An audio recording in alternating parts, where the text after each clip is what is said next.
Madhurag gold and diamonds, Madhurag building, Kannur road, Chakkarakkal. സെബിയുടെയും കേന്ദ്ര സർക്കാരിന്റെയും നിഷ്ക്രിയത്വത്തിനും നീതി നിഷേധത്തിനുമെതിരെ സ്വാതന്ത്ര്യദിനത്തിൽ കണ്ണൂർ ഹെഡ് പോസ്റ്റ് ഓഫീസിന് മുന്നിൽ Pearls Agrotech Corporation Limited PACL field വർക്കർമാരും നിക്ഷേപകരും കൂട്ട ഉപവാസ സമരം നടത്തി. സംസ്ഥാന രക്ഷാധികാരി K. അശോകൻ ഉദ്ഘാടനം ചെയ്തു. 54 ലക്ഷത്തോളം പേർക്ക് ഉപജീവന മാർഗം അല്ലെങ്കിൽ വരുമാന മാർഗം ഉണ്ടാക്കുന്ന രീതിയിൽ ഉള്ള ഒരു സ്ഥാപനവുമില്ല. രാജ്യത്തെ അതിരൂക്ഷമായിട്ടുള്ള തൊഴിലില്ലായ്മ, രാജ്യത്ത് നിലനിൽക്കുന്ന ദാരിദ്ര്യ അവസ്ഥ, ഇത്തരം കാര്യങ്ങളൊക്കെ തന്നെ കൊണ്ടാണ്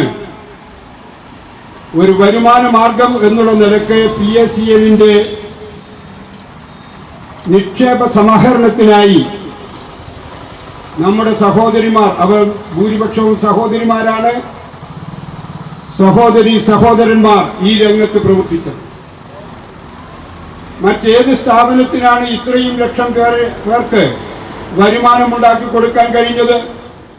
രാവിലെ സ്റ്റേഡിയം കോർണറിൽ നിന്നും പ്രകടനമായി എത്തിയ സ്ത്രീകൾ ഉൾപ്പെടെയുള്ള സമരക്കാർ വൈകിട്ട് 5 മണിവരെ ഹെഡ് പോസ്റ്റ് ഓഫീസിന് മുന്നിൽ ഉപവാസ സമരം നടത്തി. ജില്ലാ പ്രസിഡന്റ് TV ബാലന്റെ അധ്യക്ഷതയിൽ സംസ്ഥാന സെക്രട്ടറി R. രാധാകൃഷ്ണൻ മുഖ്യപ്രഭാഷണം നടത്തി. K. രാഘവൻ, TK രാമദാസ്, ജയദേവൻ വൈദ്യർ, ജാനകി അമ്മ, KV പ്രദീപൻ, T. പ്രസന്ന എന്നിവർ സംസാരിച്ചു. ജില്ലാ സെക്രട്ടറി VR. കുട്ടിക്കൃഷ്ണൻ സ്വാഗതം പറഞ്ഞു.